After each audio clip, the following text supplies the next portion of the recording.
Programa 3, de Frankenstein a Dolly.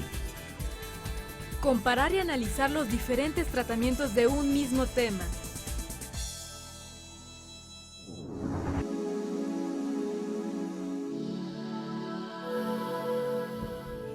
Durante el programa analizaremos los diferentes tratamientos que se pueden dar a un mismo tema y veremos cómo podemos presentar las ideas, pruebas o evidencias necesarias para fundamentar un punto de vista y escribir una ponencia que podrán exponer en un simposio. Un ejemplo de cómo han sido abordados los distintos tratamientos de un mismo tema lo podemos encontrar en el cine, por ejemplo la clonación y la manipulación de la vida. Recordemos Frankenstein, la historia de un científico que da vida a una criatura construida de restos humanos. El doctor Frankenstein alcanza su objetivo, pero se ve abrumado por el remordimiento y las dudas. Por otra parte, aunque la criatura es inteligente y sensible, su aspecto monstruoso provoca el rechazo y el horror de los demás. La película pretende propiciar la reflexión del espectador sobre los riesgos del uso sin control de la ciencia y la manipulación de la vida humana. Otra aproximación a este tema es Gattaca, que plantea un futuro en el que se crean seres humanos perfectos por medio de la manipulación genética. Al nacer, los bebés son sometidos a una prueba que determina en segundos la probabilidad de que sufran alguna enfermedad y cuánto tiempo vivirán. Quienes no la pasan son relegados. La película nos hace reflexionar sobre las consecuencias de determinar el futuro y afectar los derechos de las personas a partir de características genéticas. Estos son solo dos ejemplos de la gran diversidad de perspectivas, opiniones y tratamientos que pueden existir sobre un mismo tema. Cuando realicemos una investigación, es conveniente consultar fuentes confiables y diversas. Veamos cómo se manifiesta esto en un tema que ha provocado gran interés en la comunidad a nivel planetario, el cambio climático. Recientemente, uno de los temas que más ha llamado la atención es la variabilidad natural del clima frente al cambio climático.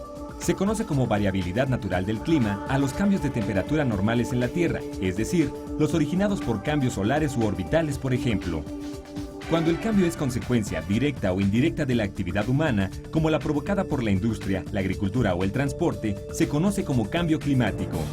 Cada especialista, a partir de su formación y campo de interés, centra su investigación en un aspecto del tema.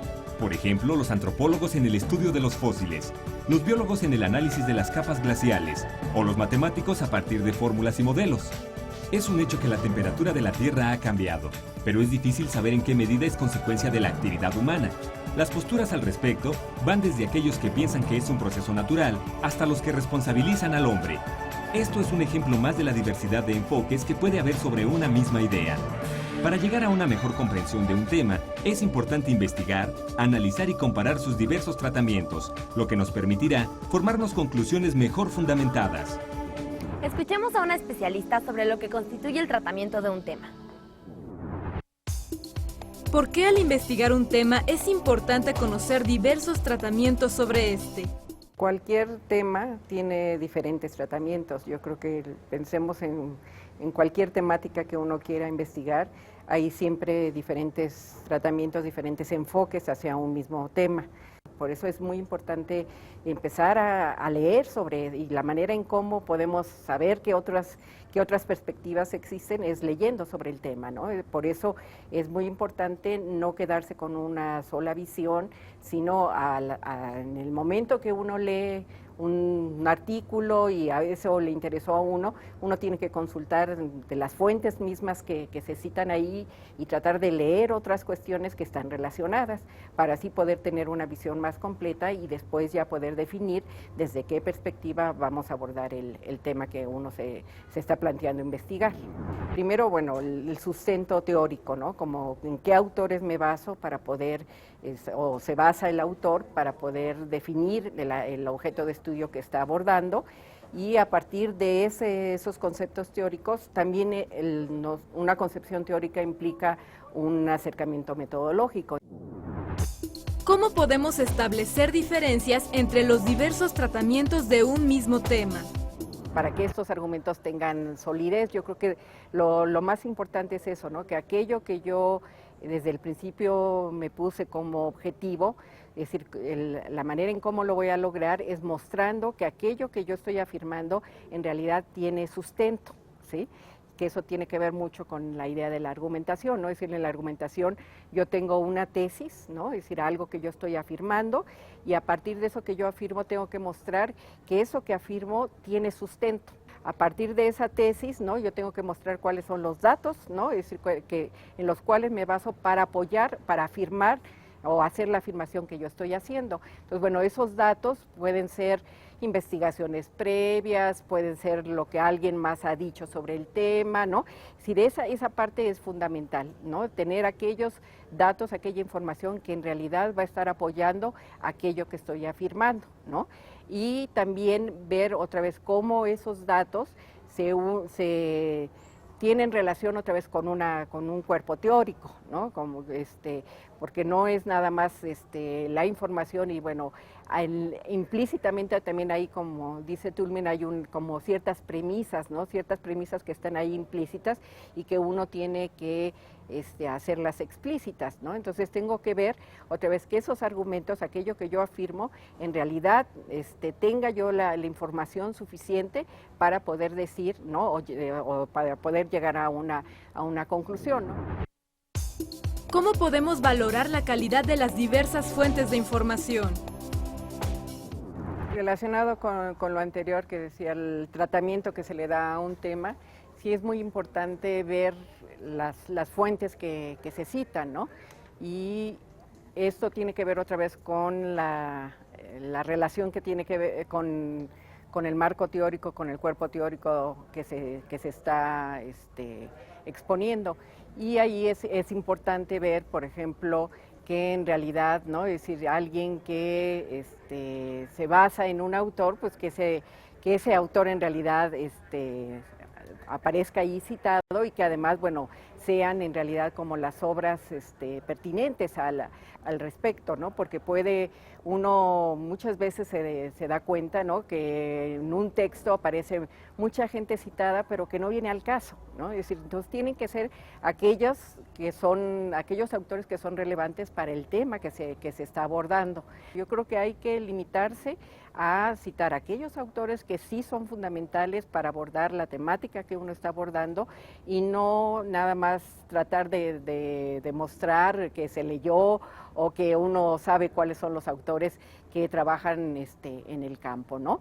Y también es muy importante ver, por ejemplo, si en realidad las citas son de primera fuente o de segunda fuente, ¿no? Porque muchas veces hay trabajos en los que uno dice, bueno, Viñó citado en Gutiérrez, que cita a Lozano, ¿no? Es decir, ahí uno se da cuenta que en realidad la persona que está abordando el tema no ha ido a la fuente directa, y es fundamental, ¿no? Es decir, yo creo que en un primer momento uno sí puede leer, ¿no? Cosas de, producciones, de trabajos de gente que ha trabajado sobre esa temática y que citan a alguien más, pero si uno tiene ahí la fuente directa, lo mejor es siempre ir a la fuente directa. Una de las mayores polémicas del pensamiento científico del siglo XIX giró alrededor de la evolución de las especies. En 1800, el naturalista Jean-Baptiste Lamarck formuló la teoría de la herencia de los caracteres adquiridos, que afirmaba que los seres vivos cambian durante su desarrollo para adaptarse a su entorno y heredaban estos cambios a su descendencia. Esta teoría gozó de gran aceptación durante el siglo XIX. Más tarde, Charles Darwin formuló la teoría de la selección natural. Darwin postuló que cada especie tiene características genéticas particulares, y cuando hay un cambio en el medio en el que vive, algunas de estas características pueden propiciar que este individuo sobreviva al cambio y herede esta característica a su descendencia. Este proceso ocurre a lo largo de millones de años y tiene por consecuencia el surgimiento de nuevas especies y la desaparición de otras. Los datos y conclusiones de Darwin, basados en sus propias observaciones, aclaraban más interrogantes que los de Lamarck, y por ello, su teoría alcanzó mayor aceptación. Al investigar un tema, es muy útil identificar en nuestras fuentes de información quién es el autor, desde qué punto de vista escribe y cómo demuestra su postura frente a él.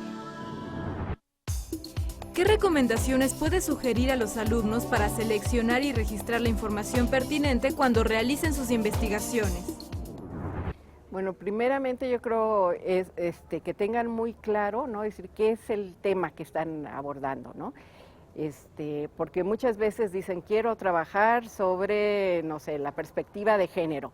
Pero si me dicen la perspectiva de género, ¿no? Es decir, Esto puede ser abordado desde muchas perspectivas, lo que decíamos al principio, ¿no? Entonces yo tengo que saber, decir, como exactamente qué es lo que yo quiero abordar sobre esta problemática de género, ¿no? Si quiero ver, no sé, la violencia que sufren las mujeres en el ámbito laboral, entonces bueno, yo ahí ya estoy restringiendo y ya voy a seleccionar aquella bibliografía, aquellos conocimientos, ¿no? Aquellos conceptos más que nada que me van a ayudar a entender cómo es que se ejerce, ¿no? Esa violencia y cómo se ejerce esa violencia en el caso específico de las mujeres y luego en el ámbito específico que sería el ámbito laboral. Entonces, bueno, lo primero sería eso, ¿no? Tener muy claro el tema y luego también qué es lo que yo quiero demostrar, ¿no? Es decir, siempre uno, ya sea en una ponencia o en un artículo, quiere mostrar que aquel tema que uno está